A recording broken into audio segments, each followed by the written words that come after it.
Hello friends, good evening. कैसे हो आप सभी गाइस। और आज मैं लेकर आई हूँ आपको सबसे पहला प्रैक्टिस सेट है। ये टीजीटी स्पेशल है गाइस, टीजीटी स्पेशल क्लास है।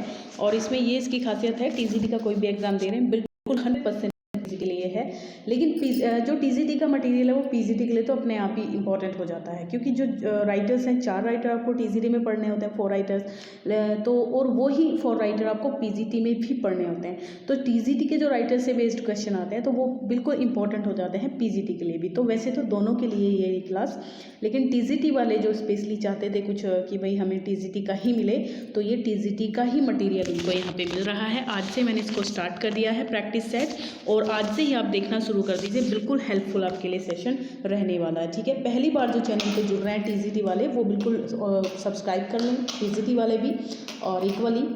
तो देखते हैं क्या खास है आज के सेशन में गाइस। पहला ही प्रैक्टिस सेट है और बहुत इंपॉर्टेंट क्वेश्चंस आपको मिलेंगे, ठीक है। चलिए, पहला क्वेश्चन ये रहा स्क्रीन पर। Find a word similar to retrieve. तो रिट्रीव से सिमिलर या सिनोनिम कह दीजिए, कौन सा वर्ड यहाँ पर है। तो गाइज ये बी ऑप्शन हो जाएगा, यानी कि रीगेन। रीगेन की बात हम लोग कर रहे हैं। ये क्या हो रहा है गाइज? अच्छा, एक सेकेंड ना, पेन ले लूँ मैं, ये इरेजर वाला ऑप्शन था। चलिए, तो ये रिगेन हो जाएगा गाइस, ठीक है। बी ऑप्शन पे जाएंगे आप। सेकेंड क्वेश्चन है द मीनिंग ऑफ वे। वे का मीनिंग क्या होता है? वेट होता है, वेट वजन वाला, वेट इंतज़ार वाला। कंसीडर, सोचना, किसी चीज़ के बारे में कंसीडर करना है ना, चिंतन करना कहते हैं। तो यहाँ जो बात आती है वो सी ऑप्शन की आती है। वे का मतलब होता है कंसीडर, ठीक है। Which is the correct spelling. इनमें से करेक्ट स्पेलिंग बतानी है क्विंटेसेंस की। तो क्विंटेसेंस की जो इम्पोर्टेंट स्पेलिंग है, बिल्कुल हर एक स्पेलिंग इंपॉर्टेंट मिलेगी आपको, बिल्कुल नज़रअंदाज नहीं कीजिएगा। तो ये हो जाएगा आपका बी ऑप्शन, यानी कि QUINTESSENCE। इसको आप याद रखिएगा। Which one of the following is not correct proverb. इनमें से कुछ कौन सी प्रोवर्ब करेक्ट नहीं है? Live not to eat but eat to live, ठीक है। मतलब जीने के लिए मत खाओ, मतलब खाने के लिए मत जियो, जीने के लिए खाओ। Living from hand to feet, love me love my dog, make hay while the sun shines. तो यहाँ जो गलत प्रोवर्ब है गाइज वो आपका ये हो जाएगा बी ऑप्शन, यानी कि living from hand to feet. ये आपका गलत है, बाकी सारे सही हैं। Queen Guinevere appears in. ये क्वीन गुनिवर जो है वो कहाँ पर अपीयर होती हैं ये आपको बताना है। तो पासिंग ऑफ करता है the lady of Shalott, Ulysses the lady of Shalott. और ये अच्छा द लेडी ऑफ सेलोट है। तो सारे वर्ड टेनिसन के हैं, और बिल्कुल ये हो जो ए ऑप्शन में हमको जो क्वीन गुनिवर हैं वो नज़र आती हैं, ठीक है। गुनिवर कह दीजिए, जो भी आप पढ़ें। ये आपको इस पे यहाँ बनाना है इसका। Ram said how lovely this flower is. ये डायरेक्ट सेंटेंस है, आपको इसका इनडायरेक्ट बनाना है। तो देखिए अच्छे से, Ram said how lovely this flower was with Joy, बिल्कुल ये गलत है। Ram exclaimed with Joy that was lovely flower, Ram exclaimed with Joy that a lovely flower was, या फिर Ram said with Joy that was a lovely flower. तो D मुझे सही लग रहा है इनमें सारों में, तो डी ही हमारा यहाँ पे हो जाएगा, ठीक है।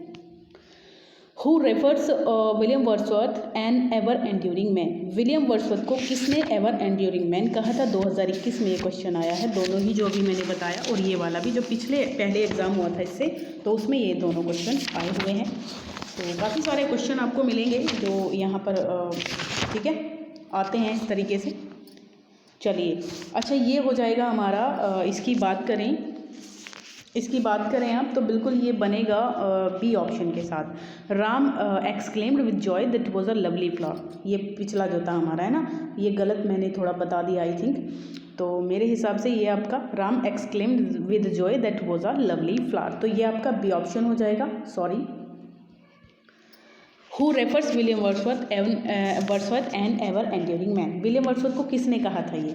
तो गाइज ये जो ऑप्शन है ये ST कॉलेज ने कहा था शेक्सपियर के बारे में इनको, सॉरी वर्ड्सवर्थ को, ever enduring man. Mark the part with the error. कौन से पार्ट में एरर है? It was Meera who suggested that you be at the entrance to welcome each delegate on their arrival. तो इट वॉज मीरा, ये बिल्कुल ठीक है। हु सजेस्टेड, जिसने सजेस्ट किया, सलाह दी, दैट कि तुम यू बी एट दैट, तुम एंट्रेंस पे रहोगे, प्रवेश द्वार पे रहोगे, टू वेलकम करने को, ईच डेलीगेट, हर एक आगंतुक का, ऑन देयर अराइवल। तो यहाँ जो गाइस देखिए, यहाँ ईच की बात हो रही है, तो ईच के साथ का कोई सेंस नहीं बन रहा है, ठीक है। तो ये जो हमारा सॉरी सी लिखा है लेकिन डी ऑप्शन समझें आप इसको, तो ये हमारा देयर गलत है यहाँ पर, ठीक है। ईच हिज कर सकते हैं हम लोग यहाँ पर, क्योंकि एक बंदे की बात हो रही है, हर एक की बात हो रही है, ठीक है। What is the rhyme scheme of Petrarchan sonnet? Petrarchan sonnet की राइम स्कीम क्या है ये बता दीजिए आप मुझे। तो गाइज पेट्रार्कन सोनेट की बात करें तो देख लीजिए A B B A B base C C D कौन सी यहाँ पर बनेगी इसकी, फटाफट से बताइए इसको। A B C D E, A B C D E. तो देखिए इसकी राइम स्कीम की बात करें अगर हम पेट्रार्कन सोनेट की 14 लाइन्स की होती है सोनेट, तो यहाँ पर जो ए ऑप्शन है यानी कि A B A C D, तो यही आपका आंसर बनता है यहाँ, ठीक है, ए ऑप्शन। चलिए, everybody joins hands and dances round, हर किसी ने joins hands and round dances, तो ये वर्ड क्या है गाइस राउंड यहाँ पर ये बता दीजिए। तो नाउन है ये, एडवर्ब है, एडजेक्टिव है या फिर वर्ब है? तो यहाँ डांसेस राउंड, तो मुझे तो एडवर्ब लग रही है, ठीक है, बिल्कुल मुझे एडवर्ब लग रही है गाइज ये, तो बी ही होना चाहिए इसका करेक्ट आंसर, तो ये बी होना चाहिए। एक सेकेंड, हाँ। विच of the following statements about lyric form of poetry is not true? इनमें से कौन सी स्टेटमेंट लिरिक के बारे में सही नहीं है? A lyric contains 14 lines, it usually expresses the feeling, ये तो बिल्कुल ठीक है। देखिए सोनेट करती है 14 लाइन्स, तो ये पहला ही ऑप्शन गलत है, ठीक है, लिरिक के बारे में ये नहीं है, ये सोनेट की स्पेशलिटी होती है।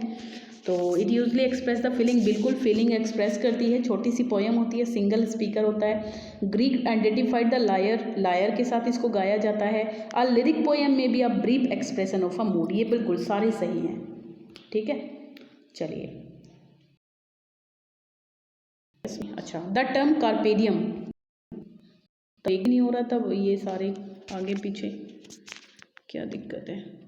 कार्पेडियम, अच्छा, कार्पेडियम मीन्स बताना है क्या होता है। हेल द डे, ये भी पिछली बार आया है। Seize the day, goodbye the bright day या फिर सीज द डे, तो ये बी हो जाएगा guys. Seize the day, pluck the day, seize the day या फिर प्लक द डे, कोई सा भी हो सकता है, ठीक है।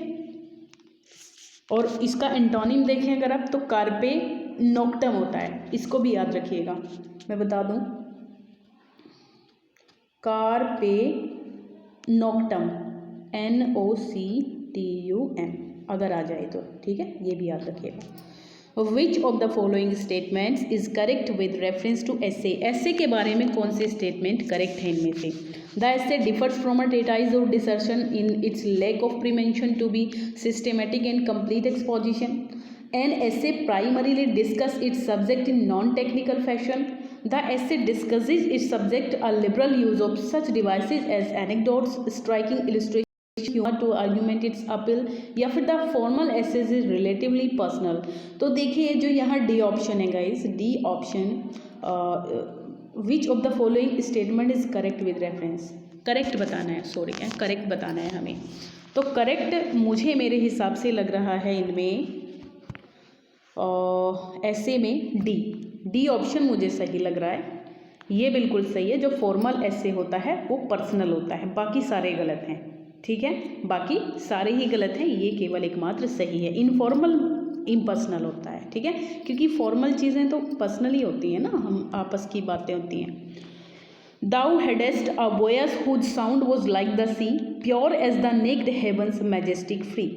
तो इसका बताइए आप, जॉन गाल्सवर्दी की है, विलियम शेक्सपियर, जॉन मिल्टन या फिर विलियम वर्ड्सवर्थ? तो देखिए इसकी बात करें तो ये हो जाएगा आपका सी ऑप्शन होना चाहिए यहाँ पर, विलियम वर्ड्सवर्थ की है, लंदन 1802 से ये लाइन है, विलियम वर्ड्सवर्थ की लंदन 1802, या फिर टू मिल्टन कह दीजिए, है ना, दो नाम है इसके, टू मिल्टन भी कह सकते हैं आप, तो दोनों ही आप कह सकते हैं, ठीक है। चलिए, 1807 में आई थी, 1802 में मतलब लिखी गई थी, 1807 में पब्लिश हुई थी, मतलब 2 वॉल्यूम आए हैं, एक 1802 में आया है सॉरी, और एक 1807 में आया है। मर्डर ऑफ अ ब्रदर के मर्डर को क्या कहते हैं? होमिसाइड तो जनरली किसी भी आदमी की अगर हम हत्या कर देते हैं, किलिंग कर देते हैं। इन्फेंटिसाइड होती है शिशु हत्या, ठीक है, भ्रूण हत्या कह देते हैं जिसको, मतलब छोटा बच्चा को अगर मार दे, इन्फेंटिसाइड। अच्छा, फ्रेट्रीसाइड होता है, फ्रेट्रीसाइड होता है ये, सी ऑप्शन हो जाएगा आपका, फ्रेट्रिसाइड होता है सी ऑप्शन, ठीक है। और सोरोरिसाइड होती है किलिंग ऑफ सिस्टर, ठीक है। द करेक्ट स्पेलिंग इज, इनमें से करेक्ट स्पेलिंग बता दीजिए कॉन्सोनेंटल की। तो कॉन्सोनेंटल की होती है गाइज कॉन्सोनेंटल, यानी कि ए ऑप्शन ही हमारा राइट है। ए आते हैं, ई नहीं आता कहीं पे भी, ठीक है। चलिए, which of the following is not a major characteristic of a ballet, ballet की मेजर करेक्टरिस्टिक इनमें से कौन सी नहीं है। It tells a story with musical accompaniment, ये तो सही है। It usually deals with a single episode, ये भी ठीक है। It is comic in nature, ये नहीं है, कॉमिक नहीं होता है ये, ठीक है, ये कॉमिक नहीं होता है गाइज। तो सी ऑप्शन पे हम लोग जा सकते हैं। क्या हो रहा है ये हो जाएगा। अच्छा, ये गड़बड़ हो रही थी, एक सेकेंड गाइज। हाँ, ये ना कॉमिक इसका होता है सी पे आप मार्क करें, कॉमिक नहीं होता है ये। बाकी ये सारी जो करेक्टरिस्टिक है ये बैलेट की बिल्कुल सही है। The story is told through dialogue and action, यहाँ पे डायलॉग और एक्शन किया जाता है उनके अकॉर्डिंग। चलिए, this story is very beautiful, इसका आपको एक्सक्लामेटरी बताना है। This story is very beautiful, तो this story is narrated beautifully. तो मुझे तो ऊपर वाले तो सारे ही गलत लग रहे हैं, बल्कि मुझे जो डी ऑप्शन है ये सही लग रहा है इसमें। आपको कौन सा लग रहा है गाइस? ये कुछ छूट तो नहीं गया है एक आध क्वेश्चन? मुझे ऐसा लग रहा है जैसे कोई क्वेश्चन पीछे छूट गया हमारा। एक सेकेंड, हाँ देखो, ये कॉन्सोनेंटल हो गया था। हाँ, ये 17। इसमें करेक्ट स्पेलिंग बता दीजिए क्या होती है गायनेकोलॉजिस्ट की। तो गायनेकोलॉजिस्ट जो हो जाएगा आपका वो हो जाएगा यहाँ पर डी ऑप्शन हो जाएगा आपका, ठीक है, गायनेकोलॉजिस्ट डी, ये आपकी ट्रू है, ये सही स्पेलिंग है। विच ऑफ द फॉलोइंग, ये मैंने बता दिया आपको, सी था इसमें, ठीक है, ये छूट गया था गाइज एक question. This story is very beautiful, इसमें बता दीजिए क्या होता है this story is very beautiful. तो ये डी ऑप्शन सही है, डी ऑप्शन सही है, how beautiful this story is told.